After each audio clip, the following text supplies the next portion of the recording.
बिस्मिल्लाहिर्रहमानिर्रहीम। अस्सलाम वालेकुम। कल हमने डिस्कस किया था कि इंडेक्स नंबर क्या होता है।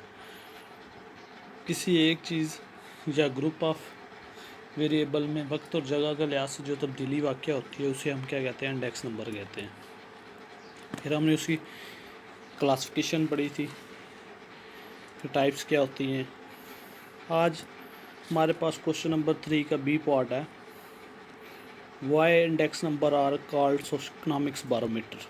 कि हम इंडेक्स नंबर को इकोनॉमिक्स बारोमीटर क्यों कहते हैं। इकोनॉमिक माशियात से वर्ड निकला है, माशी barometers. Social structure of a country is affected by the economic variable. किसी भी मुल्क का जो सोशल होता है, माशी निज़ाम होता है, वो डिपेंड कर रहा होता है इकोनॉमिक वेरिएबल पे। सच एज अब इकोनॉमिक वेरिएबल होते क्या हैं, इनकम रकम, कंजप्शन खर्च, investment, saving, inflation and deflation. Inflation का मतलब होता है तार एंड डिफ्लेशन का मतलब होता है चढ़ाव, तार चढ़ाव, rates, ETC. Index number show relative change with respect to time और प्लेस इन दीज वेरिएबल। जो इन दीज वेरिएबल, ये जो वेरिएबल मैंने बयान किए हैं, income, consumption, saving, inflation, deflation rate, इनमें वक्त और जगह के लिहाज से जो तब्दीली होती है उसे हम क्या कहते हैं, इकोनॉमिक्स बारोमीटर कहते हैं।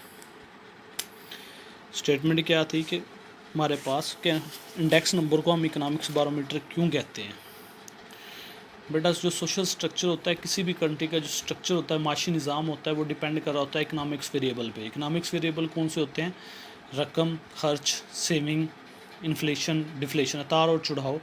इन जो वेरिएबल होते हैं, ये वेरिएबल, इनमें जो वक्त और जगह के लिहाज से जो तब्दीली होती है उसे हम क्या कहते हैं, इकोनॉमिक्स बारोमीटर कहते हैं।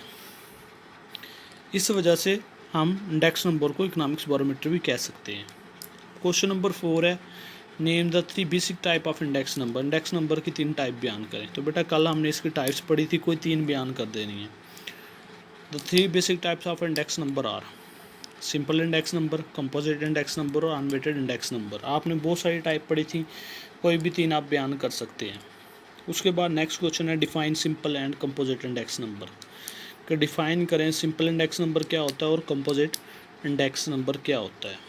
सबसे पहले बेटा simple index number, statistical measure which show relative change occurring in a variable with respect to time और place are called simple index number. क्या हमने स्टैटिस्टिकल मेजर करना है, विच शो जो हमें शो करवाता है रिलेटिव चेंज, जो चेंज अकर हो रही होती है इन वेरिएबल, किसी एक वेरिएबल में, विद रिस्पेक्ट टू टाइम और प्लेस, वक्त और जगह के लिहाज से, are called simple index number. तो उसे हम क्या कहते हैं, सिंपल इंडेक्स नंबर कहते हैं। सिर्फ एक एशिया में वक्त और जगह के लिहाज से जो तब्दीली वाक़या हो रही होती है उसे हम क्या कहते हैं, सिंपल इंडेक्स नंबर कहते हैं।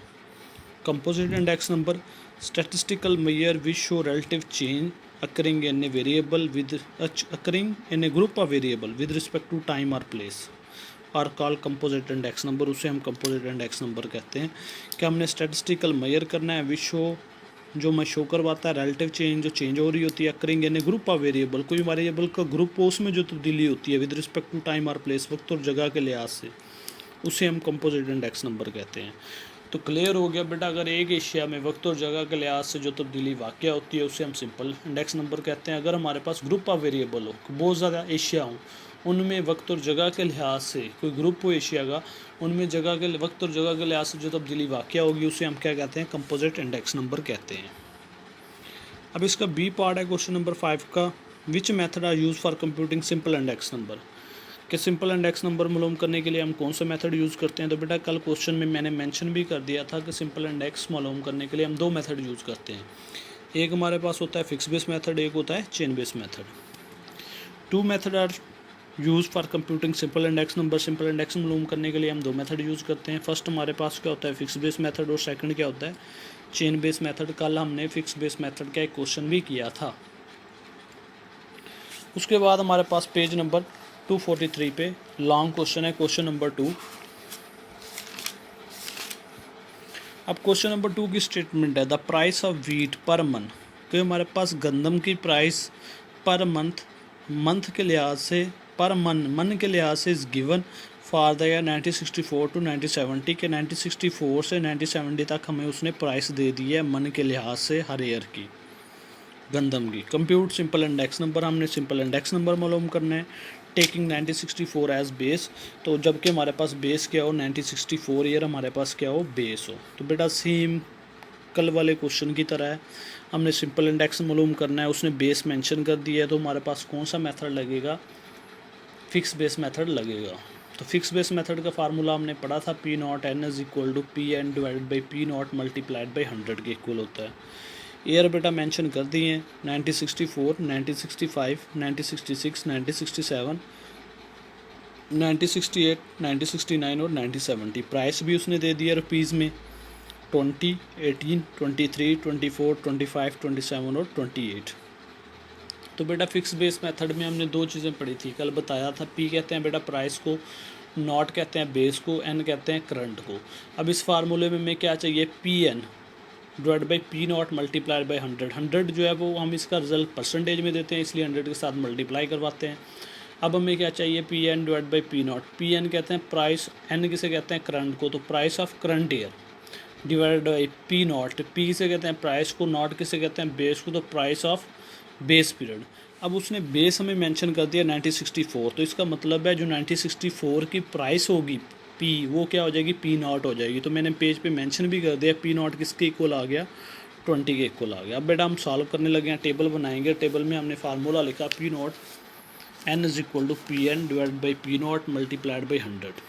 अब 1965 पहले ईयर को हम सॉल्व करने लगे हैं, तो जिस ईयर को हम बेटा हल करते हैं वही हमारे पास करंट होता है। तो इसकी प्राइस क्या है 20, तो ये हमारे पास क्या हो जाएगा, P N divide by P nought हमने मालूम कर लिया था, वो भी 20 के इक्वल है, मल्टीप्लाइड बाई 100। 20 को 20 पे डिवाइड करेंगे 1 आएगा, 1 को 100 के साथ मल्टीप्लाई करेंगे तो बेटा आंसर क्या आ जाएगा, 100 आ जाएगा। नेक्स्ट ईयर है 1965, तो इसकी प्राइस क्या है 18, तो ये क्या हो जाएगी हमारे पास पी एन हो जाएगी। तो बेटा 18 डिवाइड बाई पी नॉट हमारे पास क्या है 20 मल्टीप्लाइड बाई 100। 18 को 20 पे डिवाइड करेंगे और मल्टीप्लाई करवा देंगे 100 के साथ, तो ये हमारे पास 90 आ जाएगा। उसके बाद नेक्स्ट ईयर है 1966। अब 1966 को सॉल्व करने लगे हैं, तो इसकी प्राइस क्या हो जाएगी बेटा, पी एन, और पी नॉट हमारे पास ऑलरेडी हमने मालूम कर लिया है। तो पी एन कितना आ गया बेटा 23, और पी नॉट कितना है 20। 23 डिवाइड बाई 20 मल्टीप्लाइड बाई 100। 23 को बेटा 20 पे डिवाइड करेंगे और मल्टीप्लाई करवा देंगे 100 के साथ, तो ये बेटा 115 आ जाएगा। उसके बाद नेक्स्ट ईयर है 1967। इसकी बेटा प्राइस क्या है 24, तो पी एन हमारे पास क्या हो जाएगा बेटा 24, तो 24 डिवाइड बाई पी नॉट हमारे पास गिवन है 20। 24 को 20 पे डिवाइड करेंगे और मल्टीप्लाई 100 करवा देंगे, तो बेटा ये 120 आ जाएगा। उसके बाद नेक्स्ट है 1968। तो बेटा 1968 की प्राइस क्या है 25, और पी एन हमारे पास गिवन हो गया कि 25 है, पी नॉट उसने ऑलरेडी गिवन दे दिया 20। 25 को बेटा 20 पे डिवाइड करेंगे 1.25 आएगा, इसको मल्टीप्लाई करवाएंगे 100 के साथ, तो 125 हो जाएगा। उसके बाद बेटा 1969, बेटा 1969 की प्राइस क्या है 27, तो पी एन क्या हो गया बेटा 27। अब पी एन हमने मालूम कर लिया, 27 डिवाइड बाई पी नॉट उसने हमें गिवन दे दिया था 20। 27 को बेटा 20 पे डिवाइड करेंगे और मल्टीप्लाइड बाई 100, तो ये हमारे पास क्या आ जाएगा 135 के इक्वल आ जाएगा। उसके बाद नेक्स्ट ईयर है हमारे पास 1970, तो बेटा इसकी प्राइस 28 है, तो पी एन क्या हो जाएगा बेटा 28, और पी नॉट क्या है 20। 28 डिवाइड बाई 20 मल्टीप्लाइड बाई 100। 28 को बेटा 20 पे डिवाइड करना है और 100 के साथ मल्टीप्लाई करवा देना है, तो ये बेटा हमारे पास 140 आ जाएगा। तो ये हमने सिंपल इंडेक्स नंबर के फिक्स बेस मेथड से क्वेश्चन सॉल्व कर लिया। तो हमारे पास आंसर क्या निकले हैं 100, 90, 115, 120, 125, 135 और 140। बेटा दोबारा रिवाइज कर देता हूँ, मेन चीज़ इसमें होता है करंट और बेस कहते हैं बेटा नॉट को। अब उसने कहा था 1964 हमारे पास क्या है बेस है, तो इसका मतलब है 1964 की जो प्राइस होगी, प्राइस को हम पी से डिनोट करते हैं, तो प्राइस किसके इक्वल है 20 के इक्वल होता है, तो ये हमारे पास क्या आ जाएगी पी नॉट आ जाएगा 20। एन कहते हैं करंट को, करंट ये होता है बेटा जो ईयर चल रहा होता है उसको हम करंट कहते हैं। तो यहाँ पे हम जिस ईयर को हल कर रहे होते हैं वही ईयर हमारे पास क्या होता है करंट होता है, तो उसकी प्राइस क्या हो जाएगी पी एन हो जाएगी। ओके बेटा, अल्लाह हाफिज़।